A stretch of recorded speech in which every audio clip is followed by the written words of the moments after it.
Hi, and welcome to another episode of Hot Takes with me, the Silver Fox. There's yet more civil war in the SNP. We know they're highly divided, we know that they are falling apart at the seams, and that there are various factions just about on every policy decision. It isn't as though there's a single split down the middle. There's a factional infighting on this policy, on this policy, on this policy. It's a very loose coalition, really, the SNP. It's not a single cohesive united party. And so whenever there is a division, there are people on both sides of the argument.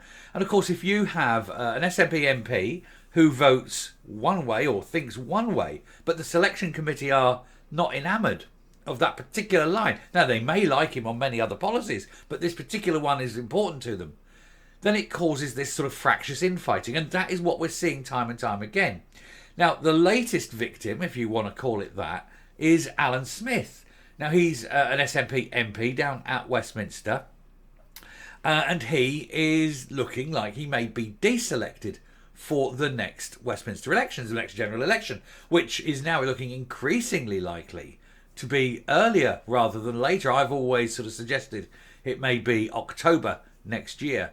But it's looking as though it may be earlier in the year. Could even be May, as early as May. It all depends on Rishi Sunak, because he's looking at how sort of broken the Labour Party is. It won't be that the Tories win it.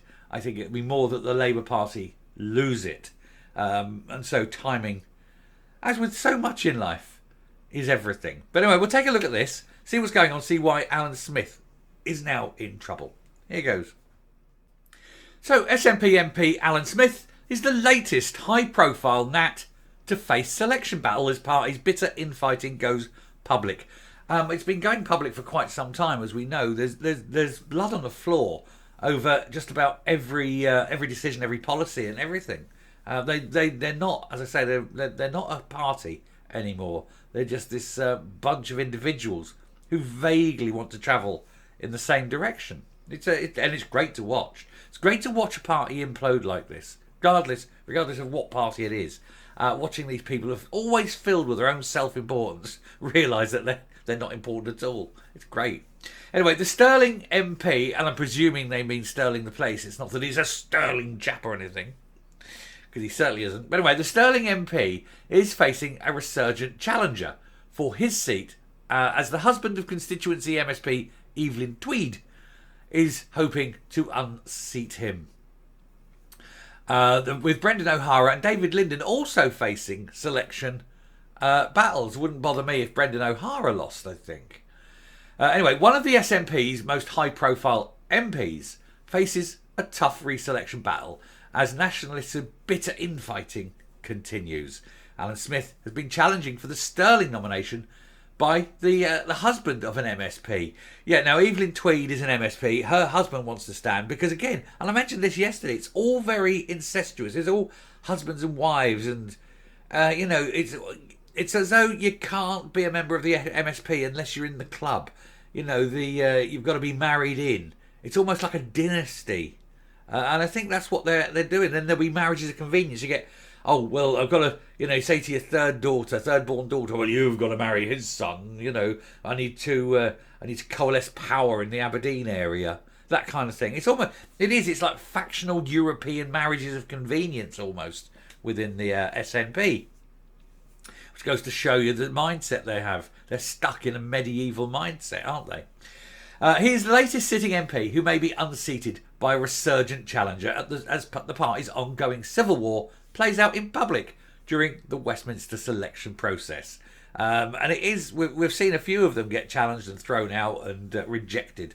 And it's been quite telling the direction that they're going. They are increasingly pushing, it must look. They're increasingly pushing as a party further left. I mean, they're already extreme left, almost semi-Marxist. In fact, they're getting to the point where they're not even crypto-Marxist anymore. They're just plain outright Marxist. But they're doing that, and they're still pushing this push to the left. And yet most normal people don't want extremists on either side of the argument. You want centrists. Centrists are the ones that can actually get on and do the day job. Because if you're centrist, it means you're only going to be differing on very few areas. Most people can find a congealing central track, and that's how you get jobs done in any kind of political system. Centrism. You cannot deal when you have extremism, because extremism has no forgiveness and no ability to concede on any point, and that's the trouble, of course. Prominent activist Ashan Khan has launched a bid to replace him as the candidate, and has a profile within the party due to being the husband of constituency MSP Evelyn Tweed. The next general election is widely expected to take place next year, with the SNP currently sifting through the applications to stand for them.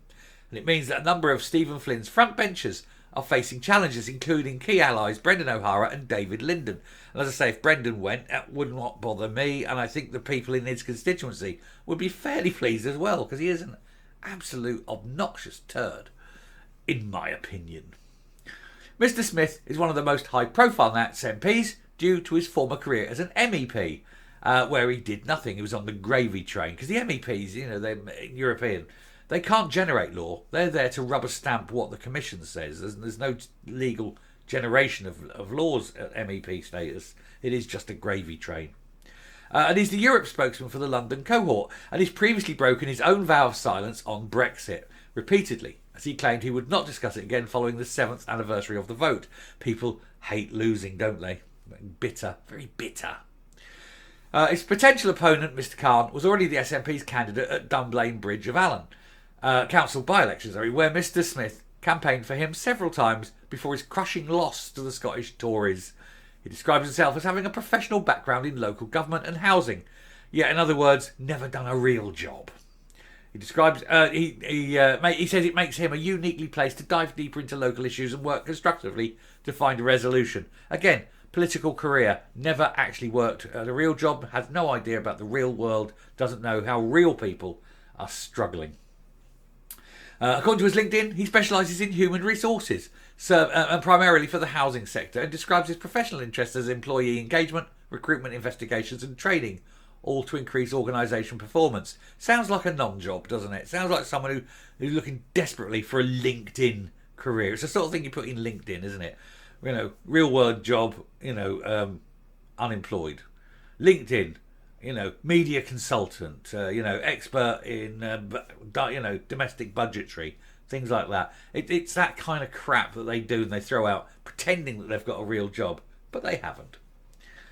He currently works for a recruitment consultancy and as a college lecturer. Lecturing on what? Nothing substantial, I reckon. I bet he's not doing maths or physics or medicine. I bet he's doing something like social engagement or some shit like that. Anyway, there he is. There's Evelyn. Who does she remind me of? Can't place it. It'll come to me. Little pursed lips. Like, Tweedy already, isn't she?